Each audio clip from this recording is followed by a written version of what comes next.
I stare at my reflection in the bathroom mirror, running mascara through my lashes one more time. My hands are steady, but there's this flutter in my chest, half excitement, half guilt. Babe, you look amazing. Derek calls from the bedroom. Your boss is lucky to have such a dedicated employee. I swallow hard. Thanks, honey. It's just a work dinner. Nothing special. Still, you look beautiful. He appears in the doorway, giving me that warm smile that used to make my stomach flip. Now it just makes the guilt worse. What time will you be home? Not too late. Probably around 11? Okay, I'll probably be asleep. Big project deadline tomorrow? He kisses my forehead and I almost tell him the truth right there. Almost, but I don't. Jasmine's horn honks outside. I grab my clutch, check my phone one last time. 3 messages from Ryan asking if I'm still coming tonight. I silence my phone. Love you. Derek calls as I head out. Love you too, I say, and I mean it. I do love him. That's what makes this so confusing. Jasmine is practically vibrating with energy when I get in her car. Girl, you look hot. Tonight is going to be amazing. It's just dancing, Jazz. Just dancing, she repeats with a knowing smile. When's the last time Derek made you feel desired? When's the last time he actually looked at you? He's just been busy with work. They're always busy with work. Trust me, I know. That's why I'm divorced now. She turns up the music. Tonight you get to feel alive again. No harm in that. I watch the city lights blur past my window. Maybe she's right. Maybe one night of feeling wanted won't hurt anyone. Pulses packed. Bodies everywhere. Moving to bass so loud I feel it in my chest. The air is thick with cologne and sweat and something electric. 2 vodka sodas. Jasmine yells at the bartender. I down mine fast. Too fast. But I need the courage. That's when I see him. Ryan. He looks even better than he does at the gym. Tight black shirt, confident swagger as he moves through the crowd. Maya. He grins when he spots me. You actually came. I said I would. You say a lot of things in those gym messages. He's close now, his voice low. Want to dance? I should say no. I should go home. Instead, I nod. His hands find my waist on the dance floor, and suddenly we're moving together. The music is so loud, so consuming that I can almost forget I'm married. Almost. You're tense, Ryan says in my ear. Relax, I do. God help me, I do. Jasmine gives me a thumbs up from across the room. She's already wrapped around some guy she just met. Can I cut in? Another guy, tall, handsome, probably in his 30s, appears beside us. Sure, I hear myself say. Marcus. I learn his name later. Then there's another guy. And another. I'm spinning between partners, laughing, feeling that rush of being wanted. Of being seen. Each one looks at me like I'm the only woman in the room. I catch my reflection in the mirrored wall. Flushed cheeks, wild eyes, wedding ring glinting under the club lights. That's when the music seems to fade. Not literally, it's still pounding. But something shifts. That feeling you get when someone's watching you. Really watching you. I turn toward the bar, still laughing at something Marcus just said, and my heart stops. Derek. He's standing there in the black suit I bought him last year. The one he said was too formal, too uncomfortable. His face is perfectly calm, but his eyes are locked on me with an intensity that turns my blood to ice. Our gazes meet across the crowded room. Everything disappears. The music, the people, Ryan's hand on my waist. None of it matters. All I can see is my husband watching me dance with another man. Time freezes. I watch his jaw tighten. His hands clench at his sides. But he doesn't storm over, doesn't yell. He just stands there letting me see him see me. The weight of what I've done crashes over me like a wave. Maya, what's wrong? Jasmine appears beside me. I can't speak. Can't breathe. She follows my line of sight. Oh shit, I try to move toward him. Derek, he shakes his head once. A small movement, but it roots me to the spot. Then he turns and walks toward the exit, moving through the crowd like a ghost. Derek, wait. I scream, but the music swallows my voice. I push through bodies, desperate, stumbling. By the time I reach the door, he's gone. The street is empty. My phone is dead. I have no way to reach him. Jasmine drives me home. Neither of us speaks. My hands won't stop shaking. Maybe he'll understand, she finally offers. You weren't actually doing anything, just dancing, but we both know that's a lie. When I get home at 2 a.m., Derek's car is in the driveway. The house is dark, silent. Derek? My voice cracks. Derek? I find him in our bedroom, still wearing that black suit. He's sitting on the edge of the bed, staring at his hands. His wedding ring catches the moonlight. Baby, please, let me explain. Don't call me that. His voice is quiet. Too quiet. You lied to me. You said you had a work dinner. I know, I'm sorry, How long, Maya? He finally looks at me. Something in his eyes is broken. How long have you been unhappy? How long have you been looking for someone else? I'm not looking for someone else. It was just dancing. It didn't mean anything. It meant something to me. He stands. That's when I notice the suitcase by the closet. Derek, no. Please don't leave. We can work through this. I'm not leaving, you are. I need you out of this house tonight. This is my house too. And you made your choice about what it means to you. His words are ice. I have a guest room prepared at my brother's place. You'll stay there until we figure out what happens next. I can't even look at you right now. 3 days at Michael and Sarah's house feel like 3 years. Michael tries to be neutral, he's a therapist after all. But Sarah's cold politeness makes her position clear. She's team Derek all the way. Derek won't answer my calls. Won't respond to my texts. On the 4th day, I go to his office. Rebecca, his assistant who's always been friendly, looks at me with pure disappointment. He's in a meeting, Mrs. Chen. We both know he's not. I wait in the lobby for 2 hours. When Derek finally emerges, he looks exhausted. Like he hasn't slept since that night. We need to talk, I beg. Then talk. He doesn't stop walking. I follow him to the parking garage. It was stupid. A mistake. I felt invisible, Derek. You're always working. We never talk anymore. We never do anything together. So you decided to humiliate me in public? He whirls around, and for the first time I see real anger.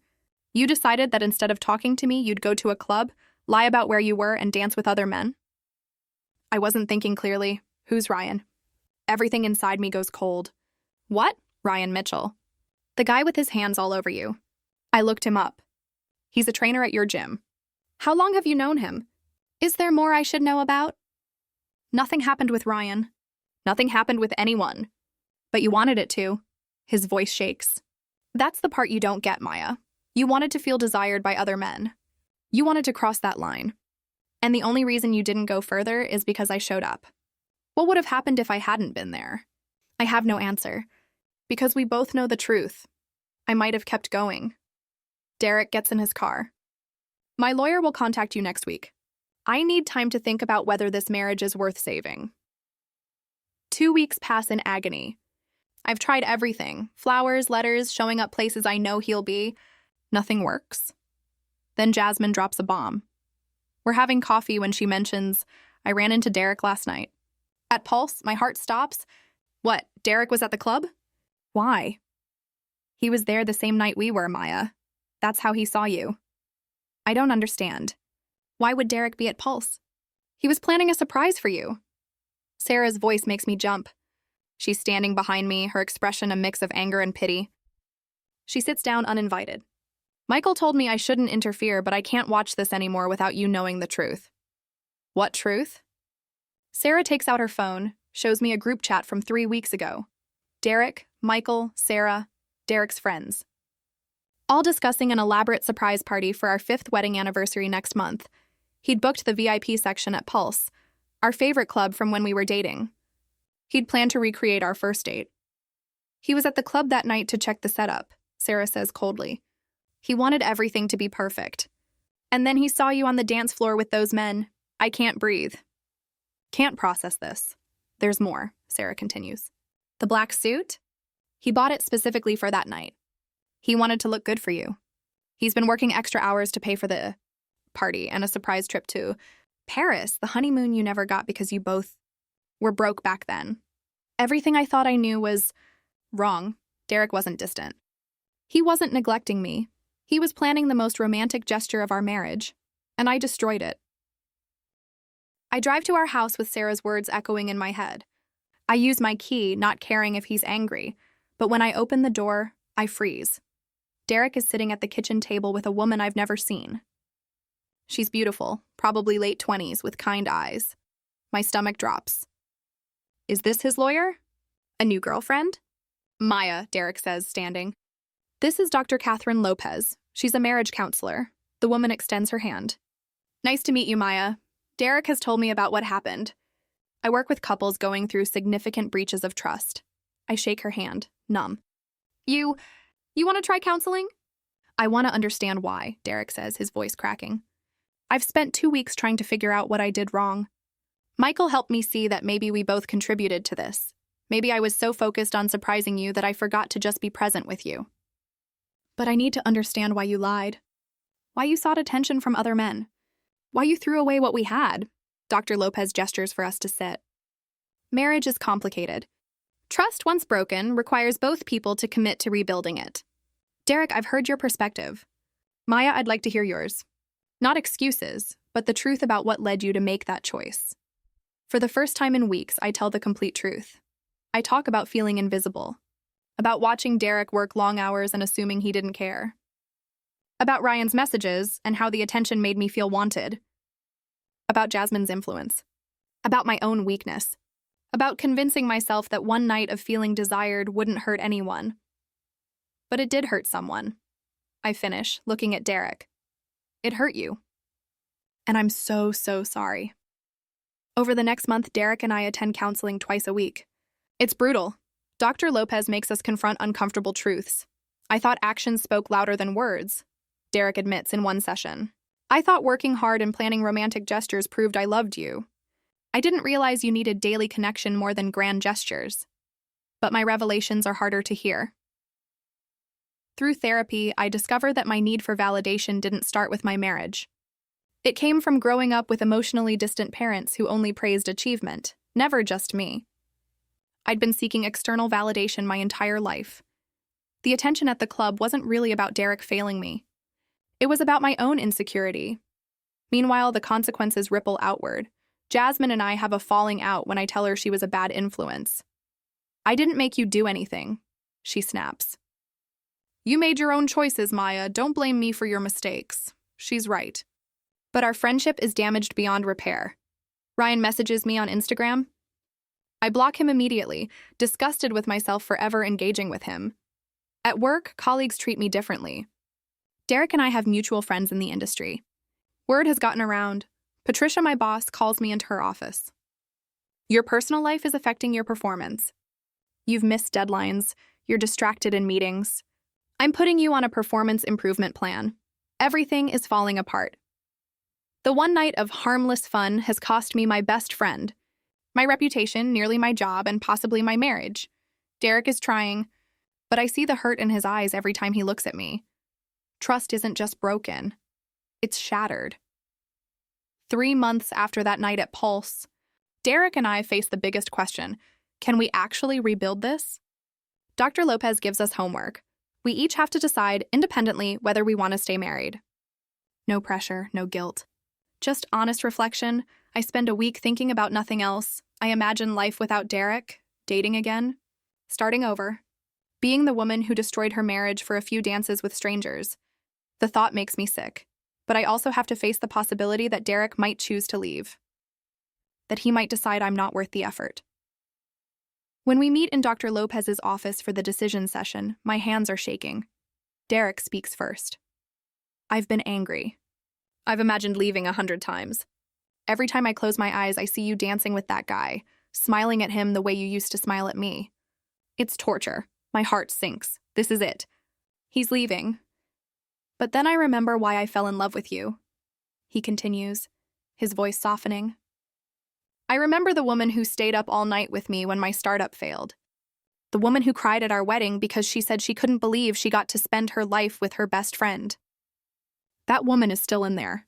And I believe she made a terrible mistake, but that doesn't mean she's a terrible person. Tears stream down my face. I want to save our marriage, Derek says firmly.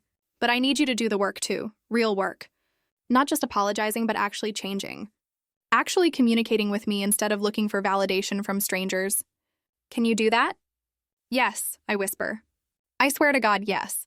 I will spend the rest of my life proving to you that I'm worth a second chance. Dr. Lopez smiles softly. Then let's talk about what rebuilding trust actually looks like. 6 months later, Derek and I are different people. Better versions of ourselves, we're not completely healed. Some nights I catch Derek staring into space, And I know he's thinking about that night. Trust is rebuilt in tiny increments. Every honest conversation. Every moment I choose transparency over secrecy. Every time I prove my phone has nothing to hide. We establish new rules. No girls' nights out without him meeting my friends first. No private messages with men outside work. Complete transparency about our feelings, even when it's uncomfortable. I quit the gym where Ryan works. Find a new one. Jasmine and I eventually have a conversation where we both apologize, but we're no longer close. I realize that real friends don't encourage you to betray your values. Derek and I start weekly date nights. Nothing fancy, just intentional time together. We actually talk, about our days, our fears, our dreams. The surprise party never happened, but Derek eventually tells me about the Paris trip he'd planned. Maybe we can go next year, he says tentatively. When we're stronger. I'd like that. One evening, as we're cooking dinner together, Derek puts down the spatula and looks at me seriously. I forgive you, he says. I'm not saying I've forgotten. I'm not saying it doesn't still hurt sometimes. But I forgive you, Maya, and I choose us. I break down crying, and he holds me while I sob into his chest. I love you. I manage between tears. I never stopped loving you. I know, he whispers. That's why we're still here. As I stand in our kitchen, in the arms of my husband, I understand something crucial. Love isn't just a feeling. It's a choice you make every single day, and some mistakes, as terrible as they are, can teach you to choose better, to choose the person who chose you, even when you didn't deserve it.